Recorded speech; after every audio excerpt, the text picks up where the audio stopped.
Video games have had a significant impact on popular culture, especially for X generation and millennial children. Let's have a look at the brief history of video games. The 70s were the golden age of arcade video games. It was highly popular and introduced the main innovation. However, this platform was stuck in game hall. They were soon to move in our house. The golden age ended in the mid-80s, as many arcades closed due to declining business because of the emergence of console gaming. In 1983, the Nintendo NES was released, and Sega soon followed with its SG-1000. The 90s were a decade of marked innovation and booming business in video game. It was a decade of transition from sprite-based graphics to full-fledged 3D graphics. The Nintendo 64 and PlayStation sold respectively 33 and 100 million consoles. The introduction of the compact disc began to replace cartridges. This introduction largely contributed to the success of the first and second generation PlayStation. The PlayStation 2 sold more than 150 million consoles and has still the largest game catalog with over 2,400 games. The fact that games were easy to develop on this platform contributed largely to its success. It enjoys cross-site positive network effect. More games meant more developers. To open up the platform to a different audience, more mature and more feminine, the console's developers launched the portable devices. Nintendo sold more than 115 Nintendo DS and almost 200 million Game Boys. These have now been replaced by our phones, which represent 1.1 billion players and a $30 billion market. The video game industry now represents almost $100 billion. The video game industry is composed of two types of platform, the physical one and the digital one. We presented the various physical platforms. In our presentation, we will present the online platform Steam and the PlayStation Network. The online platforms are the future of the video game industry, as they offer a potential to integrate all the value chain. These platforms have three members. First, the developers, who create the game. Secondly, the gamers. And lastly, the creator of the platform.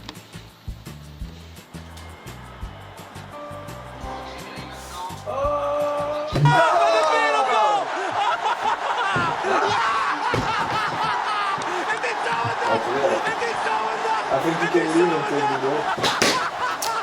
Fuck you. Bye-bye. Fuck you, leave my house.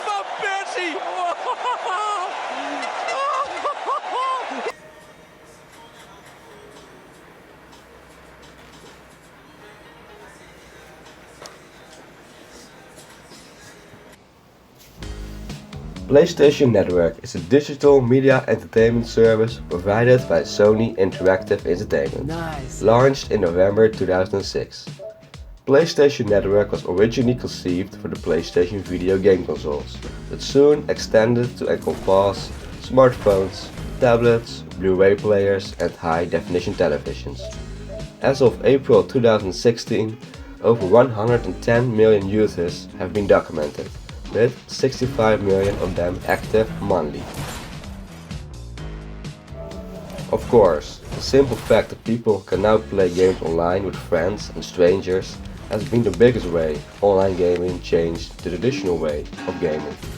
Some gamers now refuse to buy games that don't have an online multiplayer component. Many of today's most popular games sell in the millions, precisely because of the draw of online multiplayer. PlayStation gamers are related to PlayStation developers. This is a so-called feedback loop. The more users, the more value, the more users the platform has. PlayStation Network is a mono-homing platform structure. The users are on a given site affiliated with a single platform, in this case called PlayStation Network.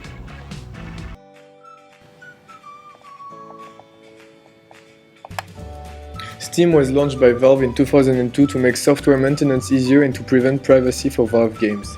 I will introduce the functionalities Steam offers to its clients, the developers, and the gamers. Steam benefited from the first mover advantage as it was the first of such platform. It has over the years integrated many functions such as transaction provider, community provider, service providers, and content provider. To download Steam, you have to create an account. This allows you to buy a game, chat with the other members of the community. Before Steam, this community of gamers did not really exist. Gamers had to go on forums. Everything you buy on Steam is saved on the cloud. Therefore, gamers can download their games on every computer as they are logged in on their Steam account. This is a competitive advantage. Switching cost is huge. Imagine buying all these games again. Physical stores keep 70% of the price of games. Steam only keeps 30% and does not have the cost of a brick-and-mortar store. Once every 3 months, Steam offers the Steam sales, where most of the price of game is cut down. The amount of money spent during this week is huge. It managed to sell more than 37 million games. More value is created for both customers and developers, as it cut down the cost of distribution. More than 800 million games have been bought on Steam, and 40% of them have never been played. The benefit from cross-site positive network is clear, as there are more than 125 million users and more than 6,000 games. So, what are the strengths and weaknesses of both platforms compared to the traditional industry?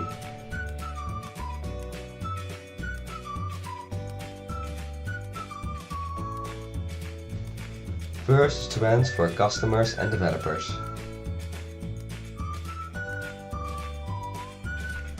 Customers don't need to go to a store anymore, what can save them a lot of time.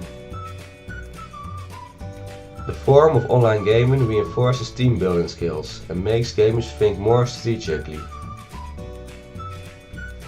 Online sales makes gamers crazy, as most of the game prices are cut down a lot. When developers are not sure where they should develop a certain game, they put a demo of the game on Steam. Gamers try it and say if it's worth developing the full game. Also, Steam helps small developers in the pricing strategy. And the online platforms will increase revenue because it opens possibilities to sell additional content for a certain game. Besides all the strengths, there are also some weaknesses for the customer and the developer. The first weakness is that the customer always needs an internet connection. Secondly, disadvantages of online gaming include glitches, addiction, piracy, server errors and viruses. For developers, there's an increasing competition. It's a lot easier than before to launch a game because the barriers of entry are much lower. And because the entry barriers are so low, games often don't look that good, plus they are free. The question is to figure out how to charge for your game. We think that online gaming is just the beginning, and that, for example, virtual reality will be the next big thing in the upcoming years. Thank you for watching our video.